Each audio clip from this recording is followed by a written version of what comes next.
Meus queridos alunos, meu bom dia, boa tarde, boa noite para cada um de vocês. E mais uma semana que a gente se encontra para essa nossa aula telepresencial. Então, espero que tanto o material que a gente tem postado para vocês no portal, quanto o questionário, quanto os vídeos, possam efetivamente dar um auxílio aí para vocês. Eu sei que não é da forma como vocês gostariam, não é da forma como nós gostaríamos, mas podem ter certeza que a gente está procurando aí na medida do possível minimizar os prejuízos. A gente já conversou algumas outras vezes e só para vocês terem uma ideia, toda a estrutura nossa do Poder Judiciário aí também tá parada.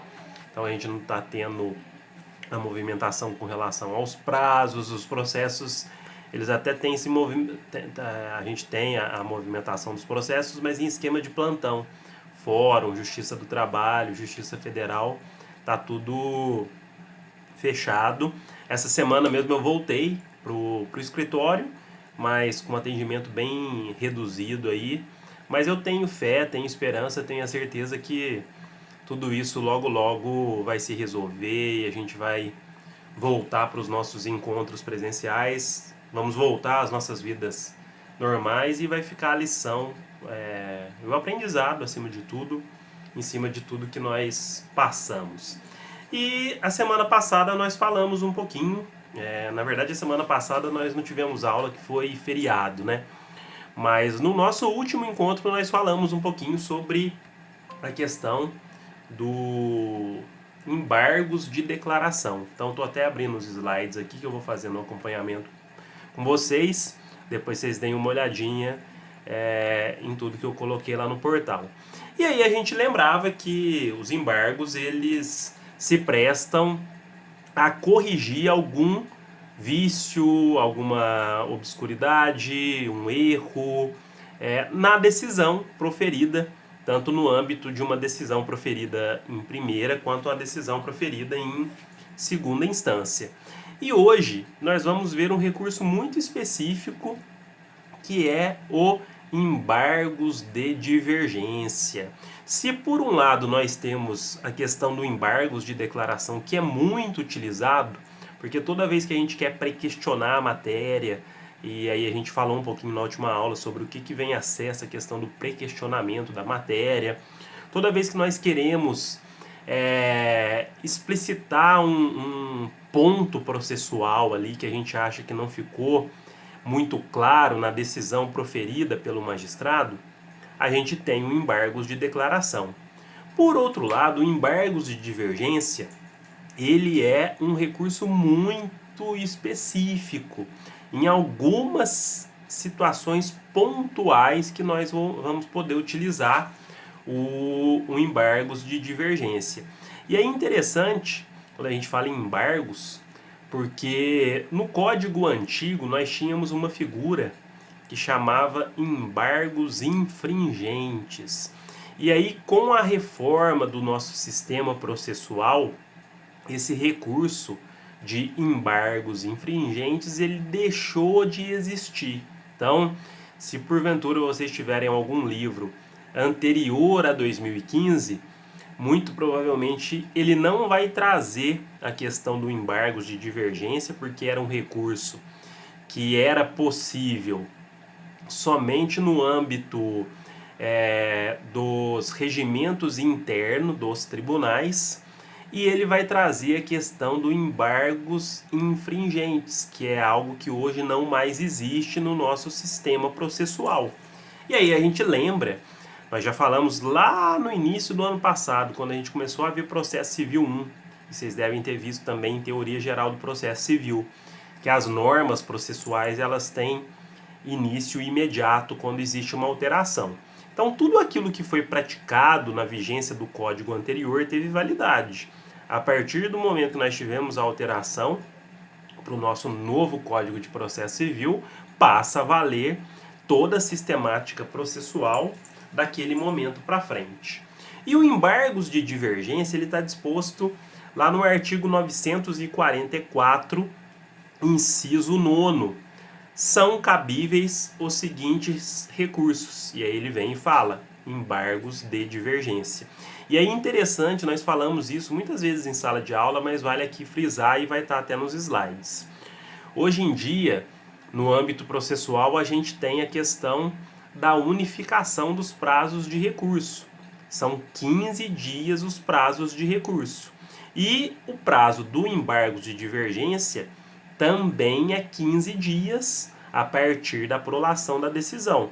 Diferentemente da questão dos embargos de declaração, que a gente viu que é o único recurso cabível num prazo de 5 dias e ele interrompe a contagem do prazo, começando então um novo prazo a partir da decisão dos embargos de declaração. É muito importante nós fazermos essa distinção para que a gente não confunda.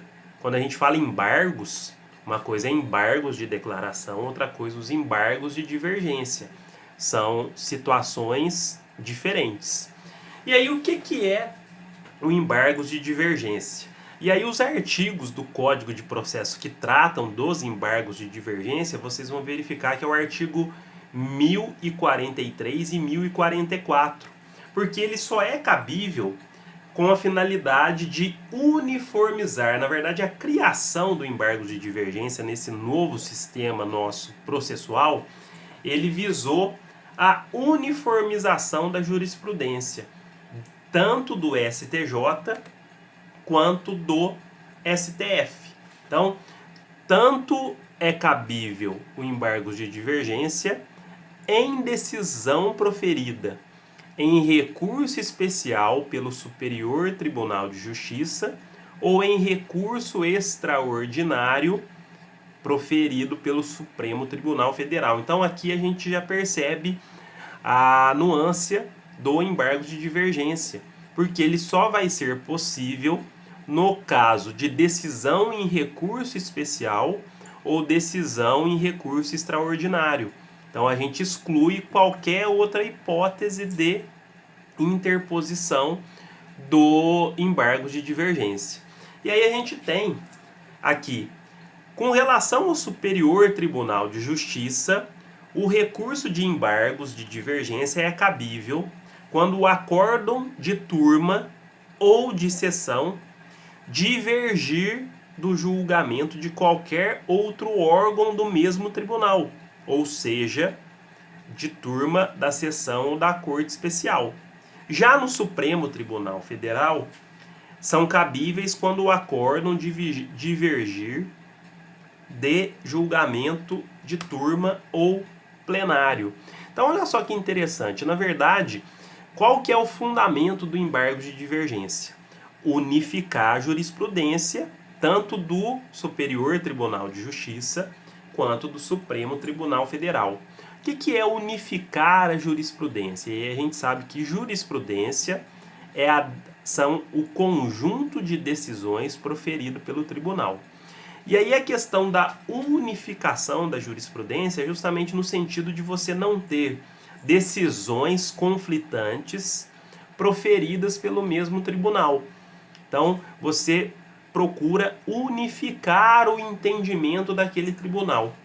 E aí, se porventura você tiver uma decisão em recurso especial ou em recurso extraordinário que contrarie uma outra decisão que já foi proferida por esse mesmo tribunal, você vai poder entrar dentro de um prazo de 15 dias com o embargo de divergência.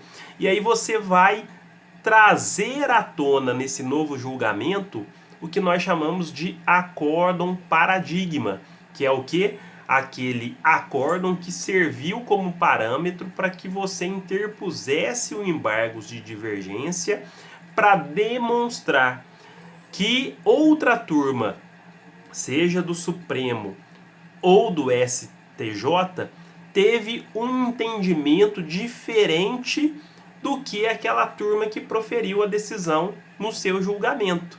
Então, o que nós concluímos com isso? Primeiro, não cabe embargos de divergência se não for em recurso especial ou em recurso extraordinário. Segundo, não cabe embargos de divergência se a decisão ela é monocrática. E aí a gente viu, quando nós falamos da questão do agravo retido, que a decisão pode ser proferida somente pelo relator.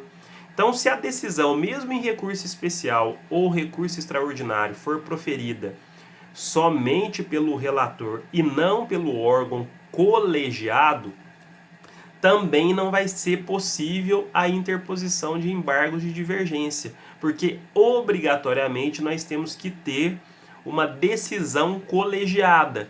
Uma turma decidiu de uma forma e você tem uma outra turma que tem um outro entendimento, uma outra interpretação.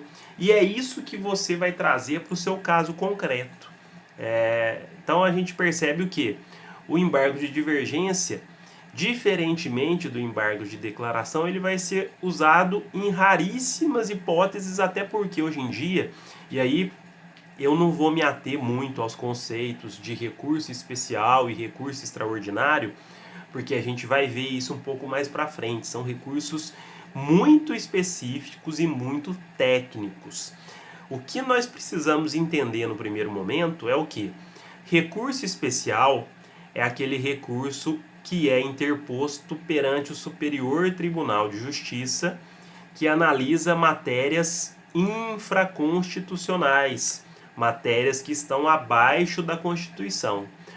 O recurso extraordinário é interposto perante o Supremo Tribunal Federal e vai ter como objeto a análise de matérias constitucionais, aquelas matérias que são disciplinadas pela Constituição, uma vez que cabe ao Supremo a guarda da nossa Constituição. Então, basicamente, é isso que nós temos. Eu fui acompanhando aqui pelos slides para ver se não faltou nada. Deem uma olhadinha, artigo 1043 e artigo 1044 do nosso Código de Processo Civil, que traz todo o regramento do embargos de divergência. E é interessante que o próprio artigo de lei do CPC remete ao regimento interno a forma de processamento. Então é só a forma de processamento do embargo de divergência. A questão do prazo e a questão das possibilidades de interposição estão disciplinadas no artigo 1043 e artigo 1044 do Código. A questão do processamento é quais são os requisitos específicos, como é que eu vou trazer esse acórdão paradigma para que eu demonstre para o tribunal, para a turma que julgou o meu caso, que existe naquele mesmo tribunal um entendimento diferente. Então, somente essa questão do processamento é disciplinada pelo regimento interno. Perfeito? Pessoal, eu vou ficando por aqui, espero que o vídeo aí possa dar um auxílio para vocês, que os slides possam dar também uma contribuição. Vou deixar lá um questionário, tem espaço para o fórum, podem deixar suas dúvidas aí que a gente vai respondendo na medida do possível. No mais, eu espero que todos estejam bem, que fiquem com Deus aí, um ótimo resto de semana e nós nos encontramos na semana que vem e espero que o quanto antes nós possamos nos encontrar aí de forma presencial. Um abraço e fiquem com Deus.